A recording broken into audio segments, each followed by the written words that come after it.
RSS, Evolution from an Organization to a Movement. रतन शारदा। राष्ट्रीय स्वयंसेवक संघ यानी RSS के बारे में हम हर दिन कोई ना कोई बात सुनते आए हैं। खासकर आरएसएस लीडर्स के स्टेटमेंट्स आए दिन नेशनल सेंसेशन बन जाते हैं। फिर चाहे वो नरेंद्र मोदी जी हों या अमित शाह, उनसे पहले अटल बिहारी वाजपेयी जी हों या लाल कृष्ण आडवाणी जी, ये सारे पॉलिटिकल लीडर्स आरएसएस से ही उभरे हैं। देश भर के सारे आरएसएस कार्यकर्ता संघ चालक का हर आदेश सिर आंखों पर रखते हैं। पॉलिटिकल पार्टी ना होकर भी इंडियन पॉलिटिक्स में आरएसएस को नजरअंदाज नहीं किया जा सकता। कैसे बना आरएसएस देश की सबसे बड़ी नॉन पॉलिटिकल ऑर्गेनाइजेशन? आइए जानते हैं आरएसएस लीडर्स और उनके पॉलिटिक्स के साथ साथ देश के लोगों पर इनके इफेक्ट्स के बारे में रतन शारदा की बेस्ट सेलर बुक पर बेस्ड कुकू एफएम बाइट्स की इस खास पेशकश के जरिए। पूज्य है मंत्री मंदिर, नींव का मैं राजकरण हूं, पूज्य मां की अर्चना का एक छोटा सा उपकरण हूं। यह था राष्ट्रीय स्वयंसेवक संघ का गीत, जिसका मतलब है कि देश की सत्ता किसी मंदिर की तरह पवित्र जगह है और हम बस उस मंदिर में भारत माता की सेवा करेंगे। कभी सत्ता में नहीं बैठेंगे, बस सत्ता निर्माण में हाथ बटाएंगे। इंडियन पॉलिटिक्स में सर संघ चालक की बात और उनके ओपिनियन तहलका मचा देते हैं। लेकिन यह मकाम आरएसएस को रातों रात हासिल नहीं हुआ। इसके पीछे संगठन के 95 सालों की मेहनत और तपस्या है। 27 सितंबर 1925 का वो सुहाना दिन था जब डॉक्टर केशव बलिराम हेडगेवार ने आरएसएस की नींव रखी। ब्रिटिश राज के खिलाफ जंग लड़ने वाले क्रांतिकारियों के जो संगठन बने थे, उनमें से एक थी कलकत्ता की अनुशीलन समिति। स्टूडेंट लाइफ में मेडिकल की पढ़ाई कर रहे हेडगेवार अनुशीलन समिति में ज्वाइन हो गए थे। लेकिन क्या आप जानते हैं कि उसके बाद डॉक्टर हेडगेवार भी कांग्रेस में शामिल हो गए थे। गांधी जी के असहयोग आंदोलन में शामिल होने की वजह से उन्हें ब्रिटिशर्स ने 1 साल तक जेल में कैद कर दिया था। यहां तक कि आरएसएस की स्थापना उन्होंने जब की, उस वक्त भी वो कांग्रेस में ही थे। लेकिन उस जमाने की कांग्रेस में भी 2 अलग अलग आइडियोलॉजीज थी। एक वो गुट जो अहिंसा से आजादी का सपना देख रहा था, दूसरा गुट जो ब्रिटिशों को उन्हीं की भाषा में जवाब देना जानता था, जो मानते थे कि ब्रिटिश राज से लड़ने के लिए हाथ में हथियार उठाना जरूरी है। उस वक्त कांग्रेस में भी 2 गुट थे। एक गुट जो शांतिपूर्ण तरीके से ब्रिटिशर्स का विरोध करता था, जिसे मॉडरेट कांग्रेस ग्रुप कहा गया, और दूसरा ग्रुप ऐसे लीडर्स का था जिनका मानना था कि ब्रिटिशर्स को उन्हीं की भाषा में जवाब देने की जरूरत है। वो लीडर्स कांग्रेस में होकर भी क्रांतिकारी थे या क्रांतिकारियों को सपोर्ट करते थे। उन्हें एक्सट्रीमिस्ट कांग्रेस ग्रुप कहा जाता था। एक्सट्रीमिस्ट कांग्रेस की लीडरशिप लाला लाजपत राय जी, लोकमान्य तिलक और बिपिन पाल जैसे क्रांतिकारी नेताओं के हाथ में थी। डॉक्टर हेडगेवार इसी लीडरशिप की आइडियोलॉजी को फॉलो करते थे। 1905 में बंगाल के पार्टीशन के बाद मुस्लिम लीग की स्थापना हुई और 1909 में मुस्लिम समाज को सेपरेट इलेक्टोरेट दिया गया। मतलब मुस्लिम मेजॉरिटी के इलाकों की सीट्स सिर्फ मुस्लिम कैंडिडेट्स के लिए रिजर्व रखने का रूल बनाया गया था। इस बात से एक्सट्रीमिस्ट कांग्रेस नाराज थी, लेकिन फिर भी वो आजादी हासिल करने के लिए एकजुट रहे। लेकिन डॉक्टर हेडगेवार के विचार उस वक्त पूरी तरह से बदल गए जब 5 साल तक चला खिलाफत यानी असहयोग आंदोलन पूरी तरीके से फेल हो गया। यहीं से डॉक्टर हेडगेवार जी के मन में आरएसएस की स्थापना का विचार आया और साल भर के अंदर उन्होंने संगठन का काम शुरू कर दिया। आरएसएस के अंदर टोटल 30 ऑर्गेनाइजेशंस फॉर्म की गईं। आजादी के आंदोलन के अलावा वो सारी ऑर्गेनाइजेशंस एजुकेशन फील्ड में बढ़ चढ़कर काम कर रही थीं। उनका मोटिव था हर एक देशवासी को एजुकेटेड बनाना।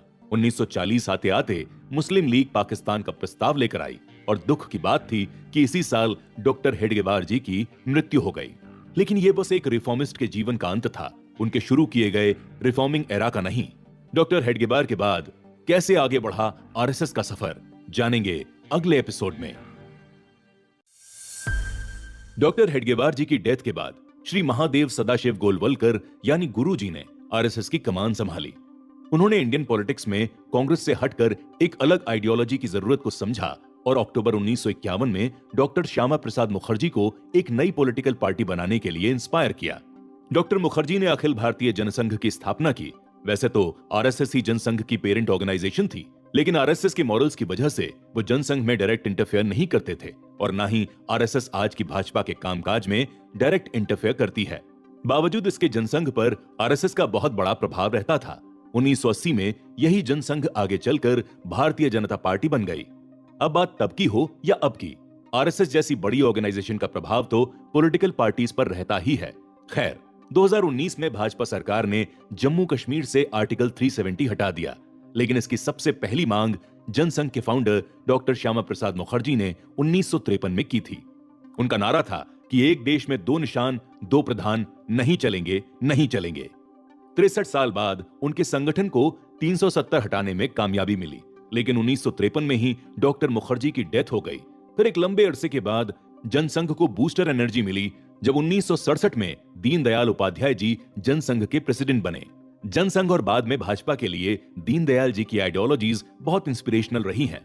आज भी भाजपा दीनदयाल जी की इंटीग्रल ह्यूमैनिटी यानी समस्त मानवता की आइडियोलॉजी से बहुत प्रभावित है, लेकिन दुख की बात है कि प्रेसिडेंट बनने के कुछ ही महीनों में उनकी हत्या कर दी गई। मुगलसराय जंक्शन के पास उन्हें चलती ट्रेन से नीचे धक्का देकर किसी ने मार डाला। अपने पावरफुल लीडरशिप के बगैर जनसंघ फिर एक बार ठंडा पड़ गया। इंदिरा सरकार ने जब इमरजेंसी का दौर देश को दिखाया, तब पावरफुल ऑपोजिशन लीडर्स को सरकार ने जेल में डाल दिया था। आरएसएस को तो बैन कर दिया गया था। उस दौर में पॉलिटिकल पावर में पैर जमाने की कोशिश कर रही जनसंघ जनता पार्टी में शामिल हो गई और यह तरकीब रंग लाई। देश में पहली बार गैर कांग्रेसी जनता पार्टी की सरकार बनी, लेकिन जनता पार्टी में भी जनसंघ के कुछ विरोधी दल थे। उस जमाने में जब आरएसएस का मेंबर जनसंघ में शामिल होता, तब उसके पास आरएसएस और जनसंघ दोनों ऑर्गेनाइजेशंस की मेंबरशिप होती थी। इसे ड्यूअल मेंबरशिप कहा जाता था। जनता पार्टी में मौजूद विरोधियों ने इसी मुद्दे पर जनसंघ को दबाने की कोशिश की और आखिरकार जनसंघ ने जनता पार्टी का दामन छोड़कर 1980 में भारतीय जनता पार्टी के नाम से पुनर्जन्म ले लिया। आरएसएस जैसी ऑर्गेनाइजेशन में यही खास बात होती है कि यहां अपने काम और मेहनत के दम पर कोई भी आम इंसान सबसे बड़ी पोजीशन तक पहुंच सकता है। ऐसा ही एक नाम है मधुकर दत्तात्रेय देवरास का, जिनको बाला साहेब के नाम से भी जाना जाता था। वो हेडगेवार की लीडरशिप में बनी आरएसएस की पहली शाखा के मेंबर थे। वो आरएसएस के प्रचारक के तौर पर काम करते थे। शुरुआती दौर में नागपुर के इटवारी एरिया में आरएसएस कमजोर थी। तब हेडगेवार ने उन्हें इटवारी में शाखा एक्सपैंड करने की जिम्मेदारी दी। उन्होंने समझा कि काम की वजह से इवनिंग के टाइम लोग शाखा में नहीं आते। तब बाला साहेब ने ही सबसे पहले प्रभात शाखा यानी मॉर्निंग मीट्स की शुरुआत की। उनकी ऑर्गेनाइजिंग स्किल्स देखकर हेडगेवार भी काफी इंप्रेस थे। फिर उन्हें एक के बाद एक आरएसएस के एक्सपेंशन की जिम्मेदारी मिलती गई। तब उन्होंने शाखा के काम करने के तरीकों में भी काफी बदलाव किया।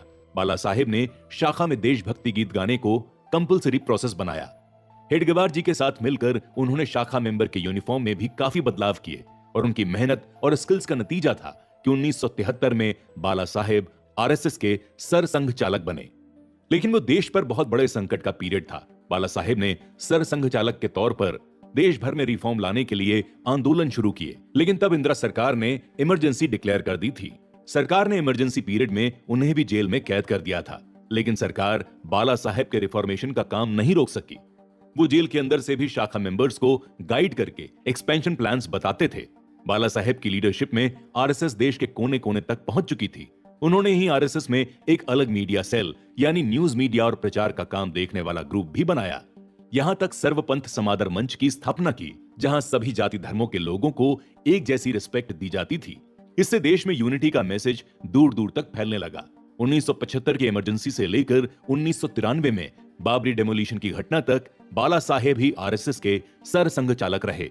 बाबरी घटना पर उन्होंने कहा कि लेट्स फॉरगेट एंड फॉरगिव, मतलब जो हुआ उसे भूल जाओ और एक दूसरे को माफ कर दो।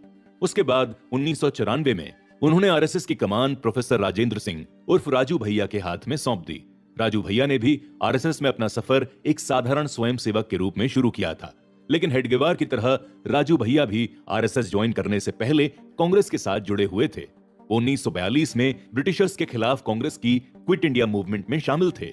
1948 में जब आरएसएस को पहली बार बैन किया गया था, तब राजू भैया ने सरकार के खिलाफ सत्याग्रह भी किया था।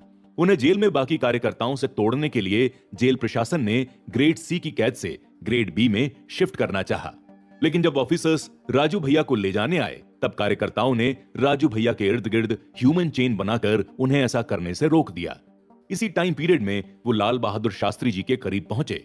राजू भैया ने ही शास्त्री जी को एक लेटर लिखकर आरएसएस के काम के बारे में बताया, जिस लेटर की बेसिस पर शास्त्री जी ने आरएसएस के 6 स्वयंसेवकों को जेल से छुड़वाया।